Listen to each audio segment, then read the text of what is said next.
नमस्ते। आज के इस खास विश्लेषण में हम सबका स्वागत है। देखिए, आज हम जिस विषय पे बात करने वाले हैं ना, वो हम सबके जीवन से बहुत गहराई से जुड़ा है, आत्मविश्वास। पर क्या कभी हमने सोचा है कि एक बार साक्षात शक्तिशाली हनुमान जी भी अपनी ही ताकत पूरी तरह से भूल गए थे? जी हाँ, आज हम उसी भूली हुई शक्ति के बारे में चर्चा करेंगे, जो सच में हमारी जिंदगी बदल सकती है। तो चलिए, बिना किसी देरी के शुरू करते हैं। अध्याय 1 भूली हुई शक्ति। जब भी दुनिया में अपार शक्ति या अतुलनीय बल की बात होती है तो सबसे पहला नाम किसका आता है? जाहिर है हनुमान जी का। लेकिन ये जानकर वाकई बहुत हैरानी होती है कि एक समय ऐसा भी था जब वो अपनी ही असीम शक्ति, अपनी ही ताकत से पूरी तरह अनजान थे। मतलब उन्हें बिल्कुल भी याद नहीं था कि वो असल में क्या कुछ कर सकते हैं। मूल ग्रंथ भी हमें यही बताते हैं कि हनुमान जी को अपनी शक्ति का बिल्कुल भी एहसास नहीं था। सोचिए, एक ऐसा व्यक्तित्व जिसके पास इतनी बड़ी ताकत है, लेकिन वो खुद इस बात से बेखबर है। इससे हमें क्या समझ आता है? यही ना कि कोई इंसान चाहे कितना भी सक्षम क्यों ना हो, अगर उसे अपनी ही क्षमता का ज्ञान नहीं है, तो वो सारी की सारी शक्ति बस निष्क्रिय रहती है, बिल्कुल सोई हुई। अध्याय 2 जामवंत जी का स्मरण। अब यहाँ एक बहुत ही महत्वपूर्ण मोड़ आता है।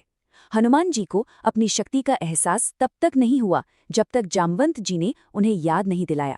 तो यहाँ समझने वाली सबसे अहम बात यह है कि अक्सर हमारी आंतरिक शक्ति को जगाने के लिए हमें बाहर से किसी सही मार्गदर्शन की, या यूं कहें कि एक आवाज की जरूरत पड़ती है। एक ऐसा व्यक्ति जो हमें आईना दिखा सके। अध्याय 3 हमारी आज की भूल। और ये प्रसंग बहुत ही शानदार तरीके से दर्शाता है कि आज हम भी बिल्कुल वही गलती कर रहे हैं। हम अपनी रोजमर्रा की जिंदगी में अपने अंदर मौजूद असीम संभावनाओं को कहीं पीछे छोड़ देते हैं।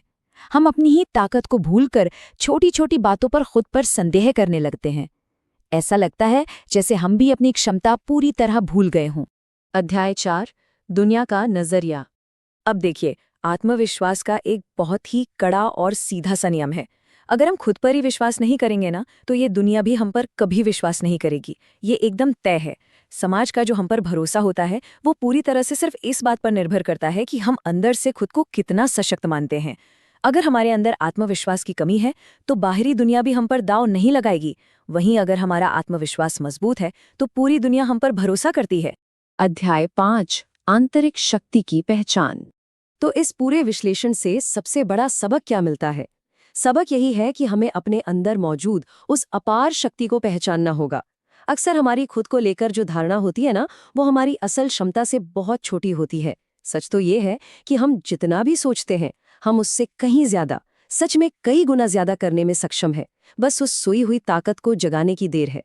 इसमें कोई शक नहीं कि हम सबके भीतर वो असीम शक्ति मौजूद है। लेकिन अंत में एक बहुत ही गहरा सवाल खड़ा होता है। हमारी अपनी जिंदगी में वो जामवंत कौन है जो हमें हमारी उस असली क्षमता की याद दिलाएगा? क्या वो कोई दोस्त है, कोई मार्गदर्शक है, या शायद हमारी खुद की अंतरात्मा? और उससे भी बड़ा सवाल, जब वो शक्ति याद दिलाई जाएगी, तो क्या हम उस भूली हुई ताकत को फिर से अपनाने और पहचानने के लिए पूरी तरह से तैयार हैं? इस पर जरूर विचार कीजिएगा। इस चर्चा में हमारे साथ जुड़ने के लिए बहुत बहुत धन्यवाद।